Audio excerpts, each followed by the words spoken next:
your girl Ashley. I'm back with another video, and let's talk about killers in the 70s.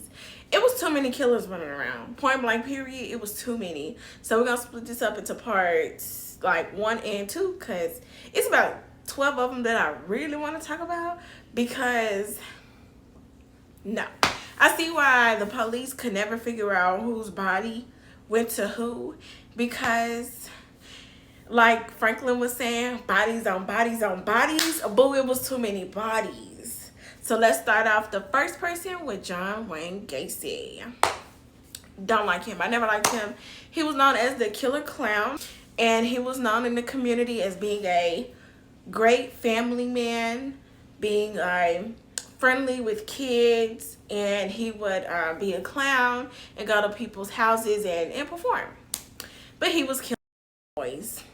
Ain't that something? A really respected man in the community. Everybody loved him, so it surprised him that he was, I mean, first of all, it surprised him that he was gay, and then he was killing boys. I mean, I would have died if I would have known. Like, anyway, so his crime sprees were from 1972 to 1978 in Illinois and Idaho. Really, he did all his killing in Illinois. And it was like 33 plus people that he killed. It was like 29 people in the crawl space of his house. And then the rest of the bodies he dumped in the ocean. And he finally got caught in May 1984. And he was sentenced to death. Because that was well deserved. I always hated his interviews, because they caught him, but he was acting like his interview, he was making it seem like, I don't know what you're talking about. And it was like, well, we found the bodies in a crawl space, so it's over. And he was like, what bodies in a crawl space? And I was like, not what bodies in your crawl space, my guy. Like, it ain't rotten. And then, speaking of the rotten smell, he had a wife and a daughter that was in the house. And like only like 2 years before he got caught did they get divorced. And I was like, so his ex-wife, his kids, like nobody smelled that? Like nobody smelled that? Like nobody was like, it smelled a little ripe in here. Like no one. Like that was crazy to me. But on to the next. We got Ted Bundy. No.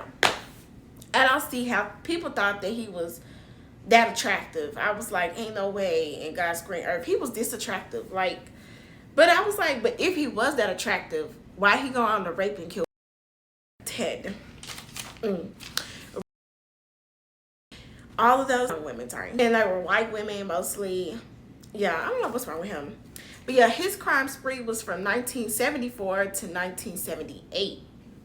It was 20 confirmed, but he confessed to 30. But they really don't know how many people it is. And I'm like, that's very concerning.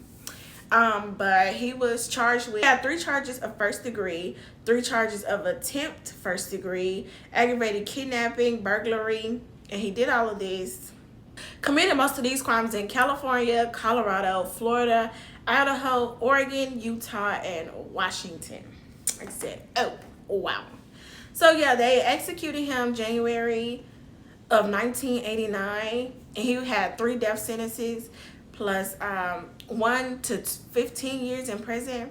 First of all, let me tell you about Teddy. Let me tell you about him. He honestly believed he didn't do it. I was like, oh, what? And then tried to represent himself. I said, oh, okay. You ain't playing, is it? you really a nutcase. I'll tell you that for sure. But yeah, up until like the day before he got executed, and then the day before he was executed, he was like, the devil made me do it. I'm like, yeah, go turn that switch on, boo-boo. Gonna get you up out of here, baby. You gonna be all right. This person is Rodney. He's called the game show killer, but we calling him Rodney, baby, because no, I don't play about those nicknames. We call him Rodney. So he had 1 battery charge, kidnapping, 5 first-degree murders. He did probation violation, which that's nothing compared to the rest. 2 rape charges and 1 charge of providing cannabis to a minor. He did this stuff in Washington, California, New York, and Wyoming. and it was 8 confirmed killed, and his spree was from 1968 to 1979. And then he died July 2021, and he was sentenced to death, which I thought was weird. And he got caught in 1989, which I thought was weird because I was like, but why was he just chilling? Like, they don't want to turn the switch on, or like, or what? Cause what the? Now he was trying to kill people, like they wasn't gonna run back that clip and be like, wasn't he on that game show? Now he over here killing people. I've seen his face before. Like, oh yeah, I've seen his face before. He was on that lovely game show. But you can just look him up. He's called the Game Show Killer. And then we got Son of Sam. Son of Sam was a weird case to me because it was so random. First of all, his name was David. His name was David. But yeah, Son of Sam is the name. But the case was so weird because he was just killing people, like just so random or whatever. But okay, so he has 6 counts of second-degree murder, and then he has 7 counts of attempted second-degree murder. And he did all this in New York or whatever. He was sentenced to life imprisonment with the possibility of parole, which is outrageous. After 25 years, he killed 6 people and wounded 11 people in 1975. And yeah, his crime sprees were from 1976 to 1977. Having people, poor souls, tortured. Oh, because of what? Because people bored. I don't know. I have a theory that it wasn't just him. I don't know. It was something fishy about the whole case. And I was like, I think it's, I don't know. At first I thought it really wasn't him. But then I was like, maybe it was more than one person. I don't know. But still, Son of Sam, David. So the Toy Box Killer is up next. He literally made me sick. That was, what's his name? Dave Ray. Dave Ray is his name. He is very sick and very vile. He would keep people prisoned for months on end.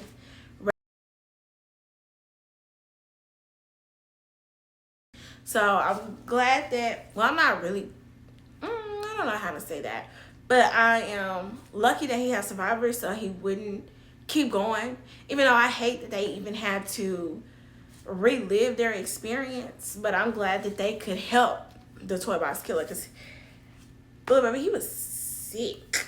And he did this all in New Mexico, and he got sentenced to 224 years. He had 3 survivors, and he had about 60 to 100 people.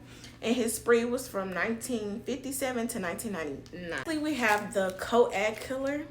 His name is Edmund Camper. He is very sick in the mind too. He killed his grandparents, and he killed his mother. Honestly, when you look at it, be like, yeah, he looked like he did all that. He was a very sick individual as well. And fun fact, I have a favorite show called Mindhunters on Netflix, and I will be talking about the people in Mindhunters who were at that time captured around that time. And the co-ed killer was the first one to pop up. I said, yep, that giant. I believe he killed a lot of people. He killed about 10 people from 1964 to 1973. In California, he was charged with 8 counts of first-degree murder. Ed was sentenced to life with the possibility of parole, which I don't understand, though. Because I feel like if he would get out, he would do it again. Like, if there was ever a possibility, or if he did get out, yeah, he gonna do that again, because, have y'all seen him? Like, girl, he crazy. He really crazy. He's big. He's like 6'9", and I was looking at, like, the what they showed on Mindhunters and the real him, and I was like, yeah, it looked like he could strangle people with his bare hands. And then that was like, yeah, he was killing people with his bare hands. And I was like, oh, that makes a lot of sense because yeah, it looked like he was killing people with his bare hands because ain't no way, like, he don't even need no weapons. Like, his hands are the weapons to just, like, he's just so big. Like, oh my god. Yeah, the killers in the 70s were a mess, but it's still a part 2 because it's a really long list of people. that were just like running around, just like tag teaming people, I guess. Like one killer goes free, then another one goes free. I'm just like, yeah, baby, this is ghetto. And like at the time, they didn't have that much technology to help find all these killers, so it was hard. It was harder, but obviously, they caught some people. They done caught some people. Sooner or later, they still caught these people because absolutely not. Like, you can't just run around thinking that you can do whatever you want to do. In the 70s, well, you actually kind of could. But that had to be stopped, and I'm glad that there were survivors that could help keep the killers in prison.